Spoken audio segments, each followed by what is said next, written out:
Біздің өміріміз мейлі кейбір жері көлеңкелеу болсын, кейбір жері қиындау болсын, бірақ шуақты күндеріміз осындай достарымызбен, жолдастарымызбен дәмді, тәтті, есте қаларлықтай болады.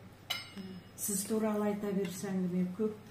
Адам деп оңай туғанмен, адам болып қалу көп қиын дейді екен.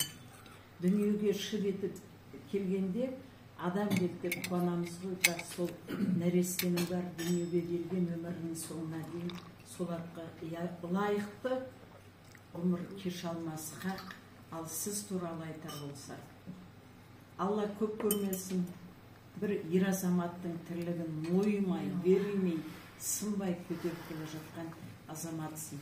Мынау көзге көрсеткен Алла бұйыртқан мақсатымыз мақсатына жетіп, соның құдалығында, жақсылығында, бақыт айтып отырғандай кластастары келіп, құдаларын өстіп деп, бір жағында жүрейік, жүгіңнің бір жағын көтеріп, өзіменен бірге қуанып, бөлісуді Алла нәсіп етсін. Әрине біздің ойымыз, тілегіміз, бір Алла біледі екен ғой, әйтпесе қалай нәрсені ойлайсың, қиялдайсың, бірақ Алланың бұйыртқанынан артық болмайды екен.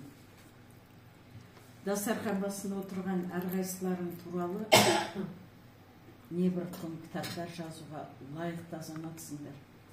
Бейсахан мектепте кәпір ана бұлшылдап сорғыш шайнар бүйтіп отырған ойласындар. Айтуына да қазір әттеген сорғыштық. Біздің ардаңа біз қымақ көйгеміз отырамыз. Қанат екеу біздің артымызда отырады.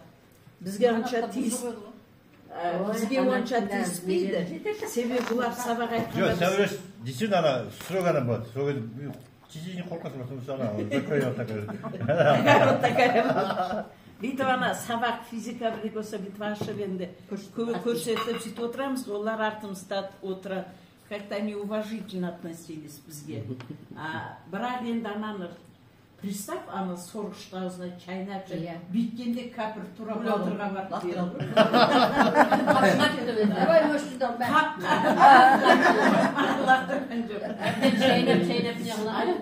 Чайнағанда да